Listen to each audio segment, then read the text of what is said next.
summer is officially over, so I'm no longer dying and sweating while I'm recording, but this time it's all rainy, and I hope you don't mind the pinging, panging sounds of rain while I'm doing this. Anyway, yeah, it's been a really long time, probably about a month since my last video, and I think that's probably about the rate that I'm gonna go at this point, because I'm kind of busy now.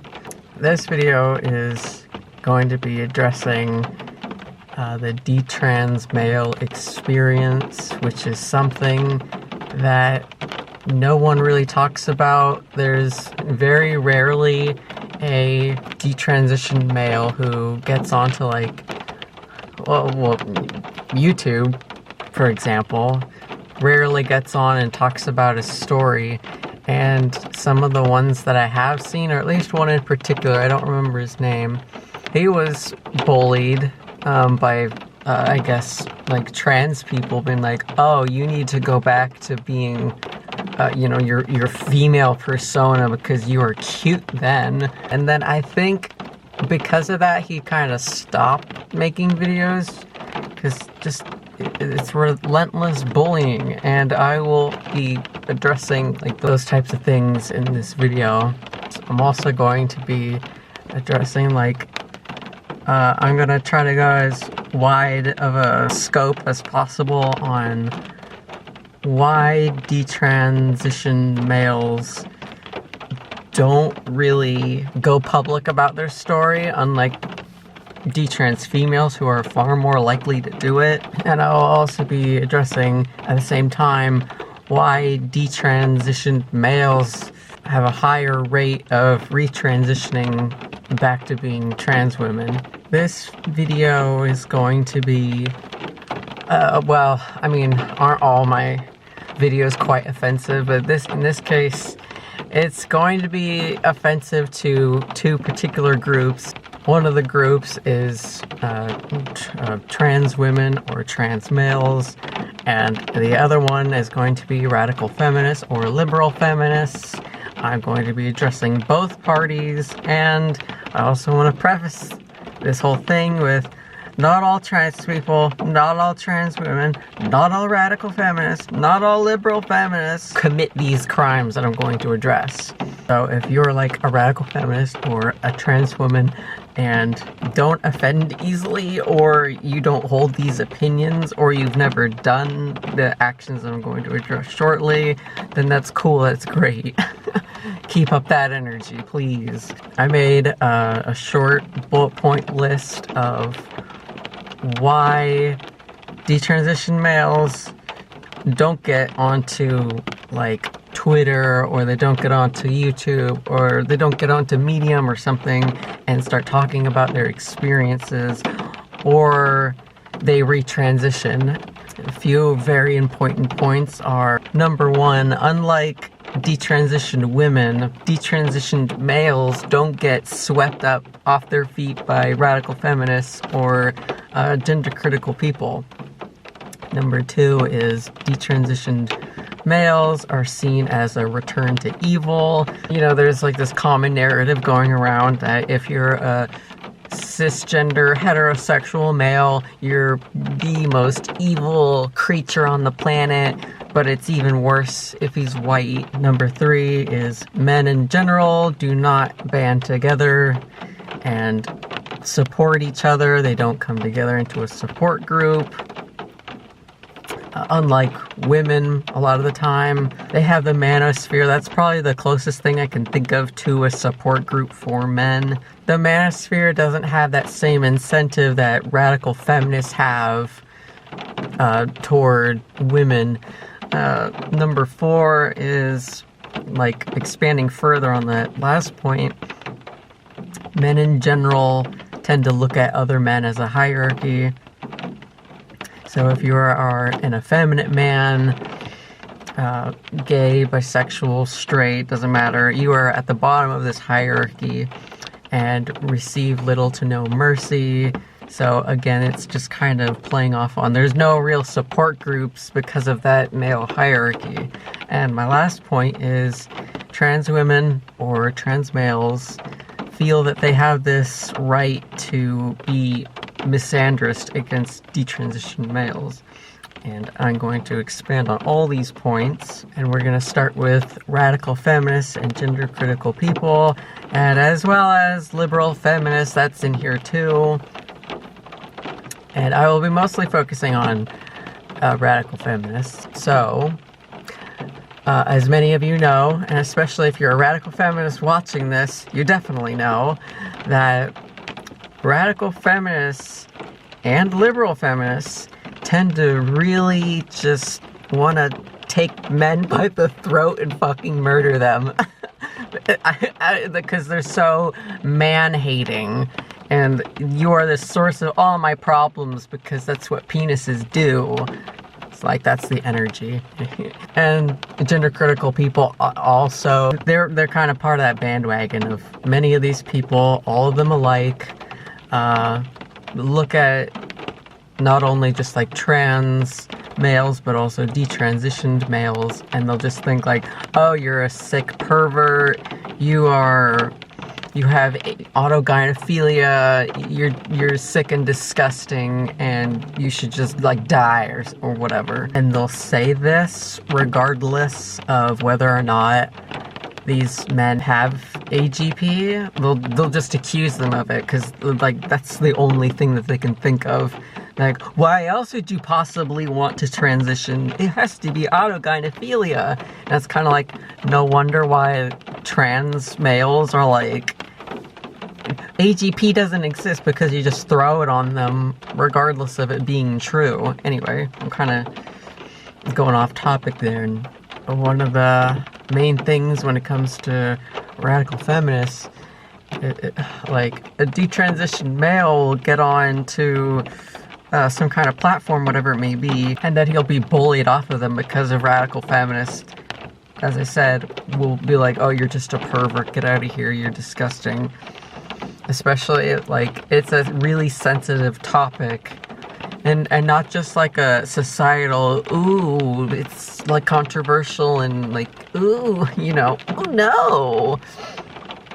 It's a sensitive topic personally. It's not exactly easy to talk about.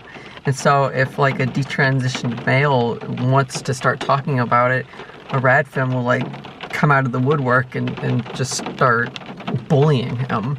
They'll see him as a violent predator, a fetishist, or at least they're like sick in the head. Radical feminists never seem to like stop and think that maybe they're part of the problem with this. Like, the more you shame a man for his sexuality, you know, the more he's gonna start hating women. So I see it as like a self-feeding process. Whereas comparing this to the reaction toward detransitioned females like myself, they'll first of all see trans females or trans men as innocent victims of the patriarchy, that the moment that they like either start questioning or they're going to detransition or they are detransitioning, that's when the radical feminists swarm in like vultures or hawks and be like, oh, let me take care of you, you poor defenseless creature. And, you know, juxtaposition that toward detransitioned males, and it's just like, so two people went through the, like, not the same exact experience, but, you know, like similar enough to where you could put them together. And they both detransition. One of them gets it, like, gets the short end of the stick and gets shit thrown at him. And then the other one gets, like, soft pillows and, like, silken sheets and lovely glitter. Like, everything's beautiful and amazing. It's like, oh, women, oh, the detransition, where, oh my god, you need help, I'll help you. And but then the detransition male is just like crickets, a desert, basically. It's like, that's the kind of energy I get from looking at the difference between the two. And when I meet with detransitioned males, they're not happy. None of them are happy. I mean, like, nobody is happy about any of this, but I feel like the detransitioned females just get so much more support. And it's all because of radical feminists being so weird and honestly very sexist. That's where it comes from. And I'm not saying like, oh, it's all radical feminists. It's like, it's liberal feminists, it's gender critical people, it's trans people as well. It's a lot of different people, like, just all on these men not liking him. I theorize that it's radical feminism and their apparent anti-male stance is what keeps a lot of guys believing it would be better to be a woman and to remain or to retransition back into female presenting. And like I said, it's a self-feeding thing. Radical feminists, as well as many liberal feminists, hate men who then make that man hate himself. Because of that, inevitably, those men start hating women. Like, of course you would hate somebody who hates you, and if enough people do it, then you can generalize all those people, like, oh, okay, so 5 different radical feminists came up to me and gave me shit for who I am, a man. So I'm just gonna say that's probably means that all of them are like that. You know, that's how prejudice works. They believe at that point that all these radical feminists and liberal feminists are the source of all their problems, which leads the more effeminate males to believe that being a woman must be the better option because clearly that's the superior sex. And like, looking at how far of a reach feminism has over the entire pretty much first world countries, yeah, it seems a little superior being a woman. Being a guy sucks in comparison. When like almost every woman either hates you or fears you. Why would you want to remain a guy, especially if you're already a bit effeminate? This also sucks, especially, like, just like big, especially if he's a straight man. Then, therefore, his dating pool is reduced to, like, the women who don't know any better and they don't really understand feminism that much. So they'll just go like, oh, okay, that's fine. While radical feminists will very likely not support him once he's transitioned or transitioning. At least liberal feminists will. Why would a trans male want to detransition or remain detransitioned when he has all this power and influence as a trans person, as a minority, and is also a poor defenseless woman? My next point, pretty much, like, it goes into that. Because radical feminists see men as bad, this is my next point, men are bad. A lot of these men, even just like cisgendered men, you know, normal men, they will internalize this idea that, oh yeah, men are totally bad. It seems to all kind of start with testosterone. So there's a stigma. Nobody really addresses it as a stigma, but it is one. It's kind of like an unspoken stigma of testosterone being like the culprit of all evil because it is a powerful chemical, powerful steroid to a man and, you know, to female-bodied people because, you know, it has like this powerful drive of not just like sex, violence, any kind of physical activity, impulsivity, kind of being like, for lack of a better word, emotionally kind of disconnected. So really, like, what better thing to do when you're a man with like this horrible, violent drug coursing through your veins by taking an anti-androgen and replacing that testosterone with estrogen so that you can be more feminine because that's, as I said in the last point, the more superior trait to have. And if a male has estrogen coursing through his body instead of testosterone, the violent drug, he will be that fair, blessed sex as well. And I also thought about why men are seen as bad in not just progressive spaces, but also conservative spaces. It's largely due to the high crime rate in males. It's second wave feminism branching off from simple suffragettes to focusing more on the abuse some men do to women, like with domestic violence, rape, things along that nature, labeling all men with having male privilege. I am sure you've heard of that many times.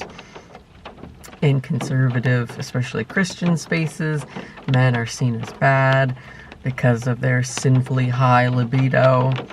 Hence, there's this compulsory, silent, I would say, epidemic of circumcision for baby boys in the United States. I don't know about anywhere else, but it's certainly here. And then also for Jews, just all across the board, circumcision. And whereas women are seen as good because their sexuality is typically nowhere near as high. I mean, it's not unheard of, obviously, but it's nowhere near as high on average. Christian and Jewish values often cross over to atheist values. So even in atheist culture, men are seen as bad for the same reason. And I mention that also because there's a lot of trans people who are atheists, and they also carry on this like Jewish or Christian value set with them. So what happens in this sort of environment of men equals bad is that boys grow up not understanding themselves that well, especially when their father either doesn't understand how to be a man either, or he just like, fucks off, runs away. Like, boys, almost no matter what, and there's exceptions to the rule, of course. There's very languid, very lax, docile boys out there, but I'm saying like, the main rule here is boys like to roughhouse, and once they get to a certain age, they'll start focusing on sex, and definitely they'll be focusing on the material world, and it's just a fool's errand to raise him as if he's like a girl, to raise him as if he doesn't have testosterone in him. Because then he grows up not knowing how to deal with these powerful effects of testosterone. He has no idea what, he'll like look at other girls and they're like really docile and they don't really think about sex as much. They think more about social harmony. And then meanwhile, he's like trying to hide his random boner because like the teacher bent over a little bit and he was like, ah! And meanwhile, the girls are like, oh, let's focus on the work. Like, it's just, I don't know, it's like putting, this is gonna sound really rude, but it's like putting a fucking hippopotamus in a classroom and then expecting that hippopotamus to not just kill everybody. You know what I'm saying? Like, you can't just like expect a hippo to just sit there and somehow with its big ass club hands to like, start working on homework or whatever. But you know what I mean? It's just like context. Context matters. You have to work with what this human creature is. You can't just expect it'll be exactly the same as a girl. Yeah, it's just, like I said, it's a fool's errand to just clump boys and girls together and be like, oh, well, if we just teach them all how to be docile and cool and sweet and like the superior sex, aka females, then the boys will they'll just be good. They'll be like the girls. It's stupid. I don't know. What's it called? square peg in a round hole. It doesn't work. And so when this sort of like attitude is pressed onto these boys, they'll do pretty much one of two things depending on either their home environment or like their friendship circles. It really depends on a lot of factors and his personality as well. He'll either A, embrace misogyny of like, oh well, all these women are in like my female teachers and my female peers are all giving me a really hard time, so I'm just gonna focus on being an asshole. Fuck women, and literally, yeah. Misogynistic alpha bro, like, I lift weights, man. Women love me. They all love the dick. Or B, he will cave under the pressure of all these females and just become like this docile, weak little man with all these hidden urges that he doesn't know what to do with, and so he just becomes like this angry, bitter little thing and expands within him, and it gets worse and worse and worse in a different way than the alpha bro thing. Once he's a scrawny little man, like, no woman is going to be interested in him, and of course, and then that would branch off into two other things, like either subpoint A, he would become an incel, or subpoint B, he would just become trans, or subpoint into the incel thing, he would become trans from incelishness. The latter is,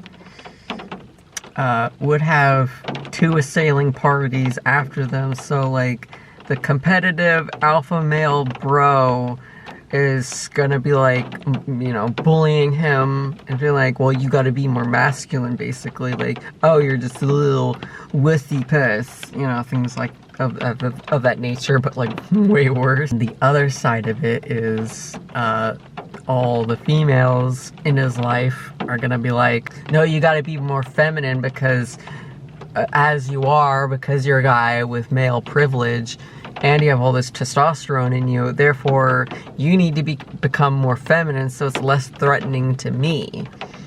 Think about my needs. I'm a woman. Sometimes what happens to these men is that they will cave under the pressure of mostly these feminists, and they will become so self-hating to the point where he will truly believe that he would be better off transitioning to be a woman.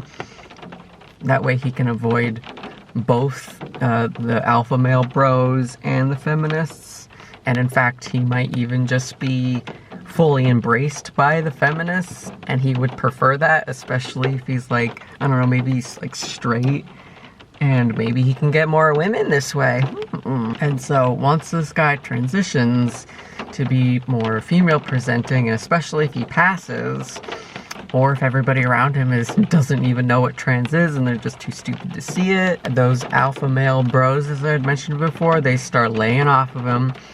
They, start like stepping back, and they're like, they'll be treating him, better in the sense of, well, now you look like a, like a gender conforming woman, and he'll probably try to look, like really hot, like a hot woman, and these men will be like, oh, wow, I could have sex with this probably, and so, goes to the whole shebang of trying to be flirtatious. Then, women will start backing off on that, on being like, oh, well, you're threatening to me because you have testosterone, blah, blah, blah, blah.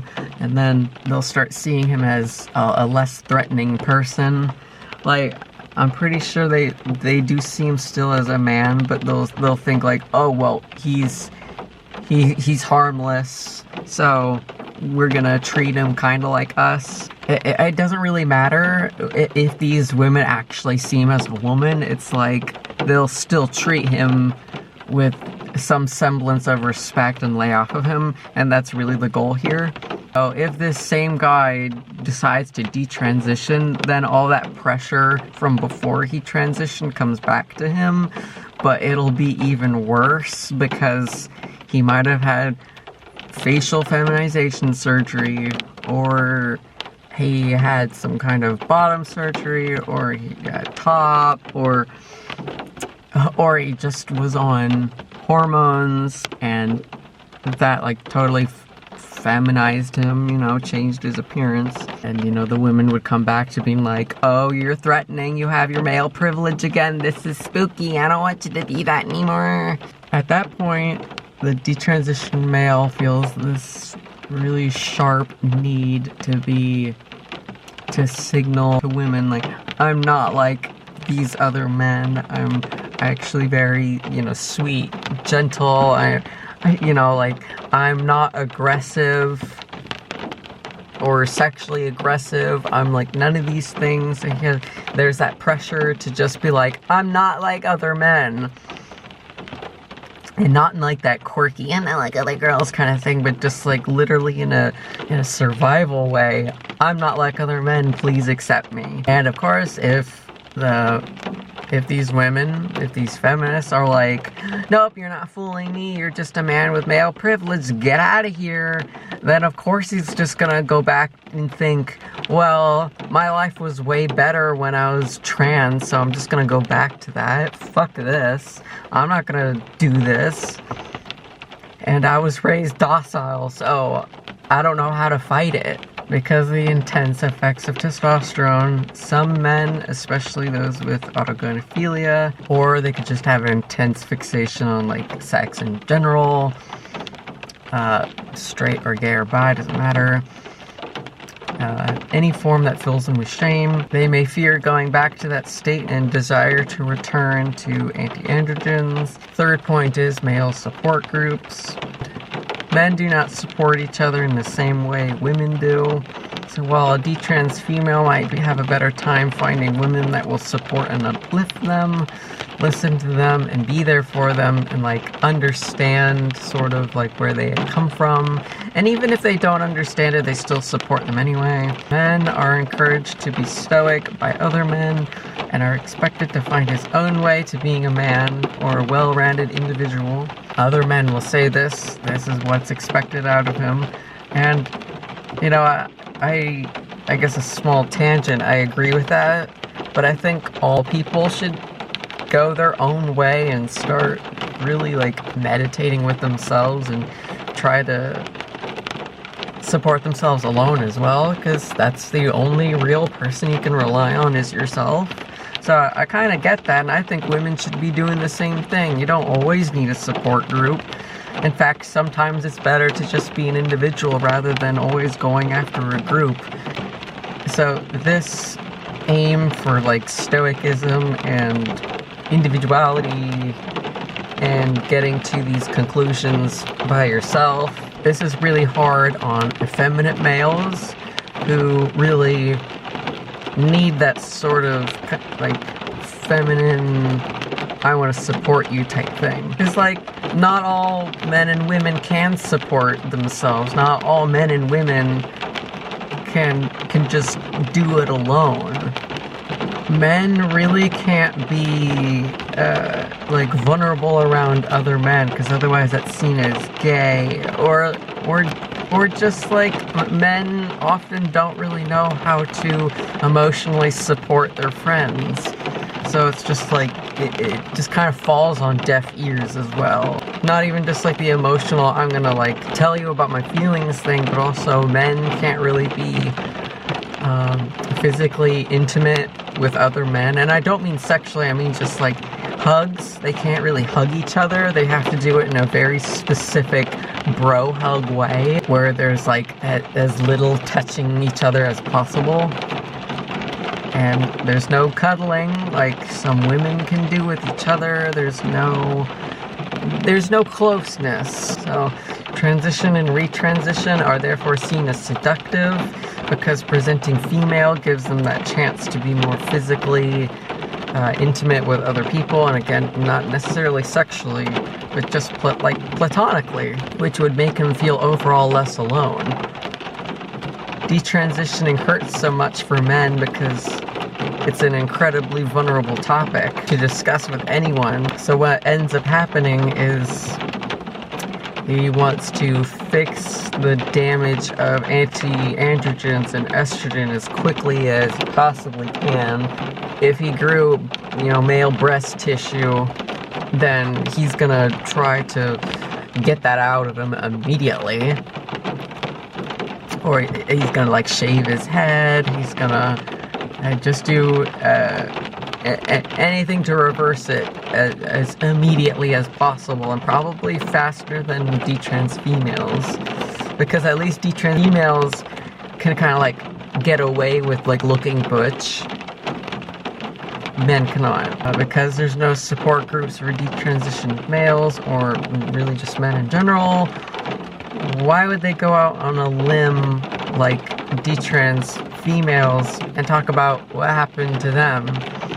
The best course of action seems to be retransition, because the trans community offers that support network that these men crave. Next point is the male hierarchy. First, I want to kind of briefly outline what this male hierarchy is. If any specific males are watching and they're like analyzing me right now and just been like, no, that's not how it is. You dumb bitch, that's not how it works. Like, please correct me in the comments. But from my understanding is that the tippy top male, the best thing that you can be as a guy, being a very masculine straight man. That's at the tippy top. And then below that is a man who he's straight, but he's not exactly like, the sports man kind of, like he is a little bit more docile, but he's just not as like competitive and aggressive as the tippy top man. And then below that would be a gay man who's more on the masculine side, and he can pass as a straight man. That would be like at the baseline of the hierarchy. And then below that, where you don't want to be as a man, an effeminate straight man who is really, really effeminate and probably has a really tiny penis, and just no women are interested in him because he's just too effeminate and too insecure and whiny. And then I would say below that would be the effeminate gay man. Like, that's my idea of the hierarchy, but I'm definitely probably wrong, except for maybe the guy on the tippy top. But yeah, that's basically the hierarchy. And you do not want to be at the bottom part where you're like gay and effeminate or straight and effeminate. You don't want to be there. You especially don't want to be there as a man who's, as I said before, gone through the surgeries, gone through hormone replacement therapy, or whatever have you, and he looks very, very effeminate. That's like one of the worst things you could possibly be.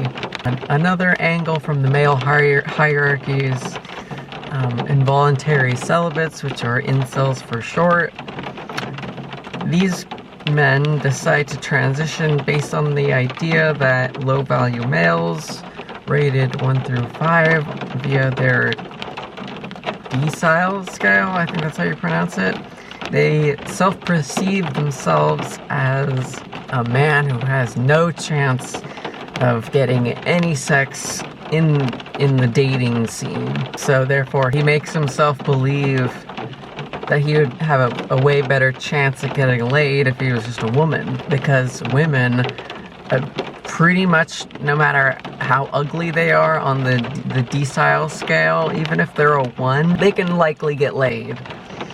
So if he's an ugly man and he transitions into an ugly woman, he can probably get laid more often than if he just stayed an ugly man. This phenomenon is called Transmaxxing, and you can easily imagine an incel would never want to go back to being just, a man again, since that would very likely mean no more sex. So if he does somehow get over his idea of transitioning and detransitions, he may be quickly overwhelmed in how useless his genitalia is perceived to be, like especially if he had genital reconstruction surgery. He'll likely feel stuck being trans because of that, and any like permanent effects of the whole medical transition. He'll feel incredibly useless as a male, even more so than he was before, probably. Yeah, because like if he doesn't have a penis, like what the hell is he? He will likely choose to retransition or commit suicide, as he was likely considering it before transitioning.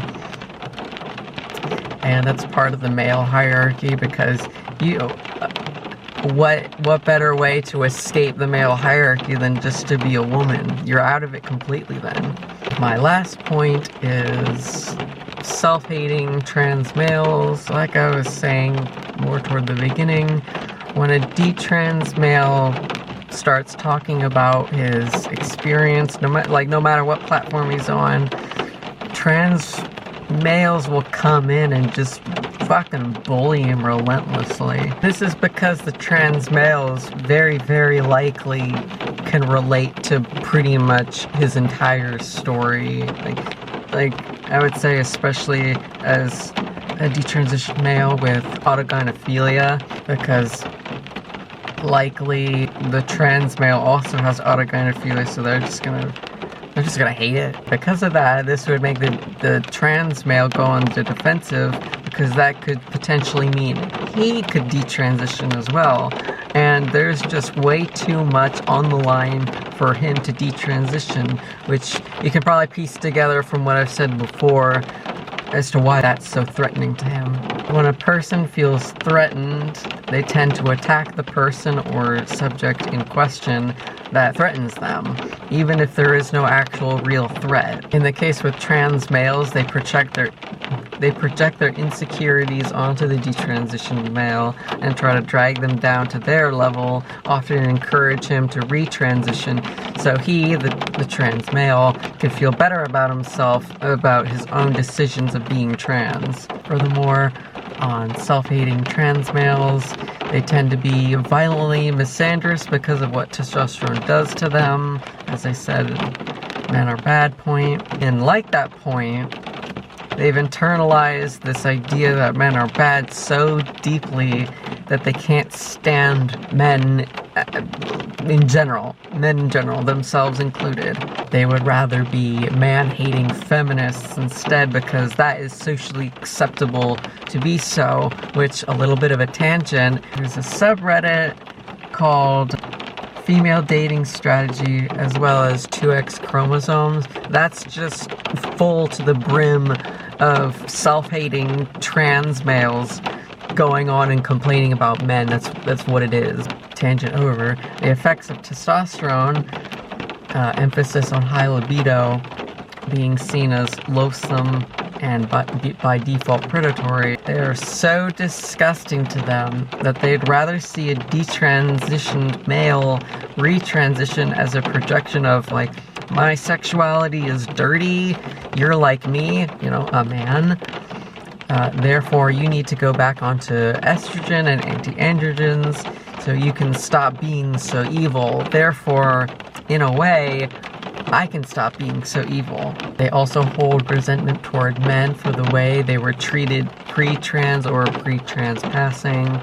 So there's this element of detrans males being seen as privileged, misogynistic men who would therefore be misogynistic to them, the trans women, the trans males, even though, again, that is further projection. So basically, the most likely outcome to all these points that I've listed and elaborated on, the detransitioned male either retransitions to regain that support group, the trans community, or they kill themselves. When it's socially acceptable to constantly shit on men, to claim that they are useless and oppressors and all potentially rapists, seeking to harm women at any opportunity possible, this is the result. They tend to kill themselves, and there are just more men out there who are very likely to commit suicide because of this rhetoric of, well, men are bad. It's like, you people are contributing to that, and then you're wondering, why are all these men so violent to themselves? It's because you hate them so much. Of course they're gonna do it.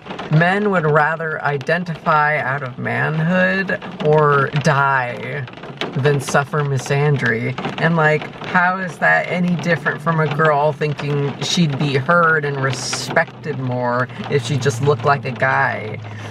I don't think enough people like really think about this shit. They just get angry, reactive, and start saying bullshit and bullying people. Why are you such animals? Anyway, so last thing I'll say, for the detransitioned males who have been listening, there are a couple spaces that I know of where you can be welcomed. And that is one Discord server that is for all people, detransitioned males, females, anybody who's desisted, and anybody who's questioning if they are trans or if they're actually just cisgendered. There's that, and then there's also a Detrans male server. I might have 2 links, but I'm not quite sure. I'll list those invite links in the description that you can check out. And that's it for this video. I hope it was informative. I hope people learned something about this. General. Okay, I'm leaving. It's raining really hard. Have a good one. Goodbye. I'm leaving.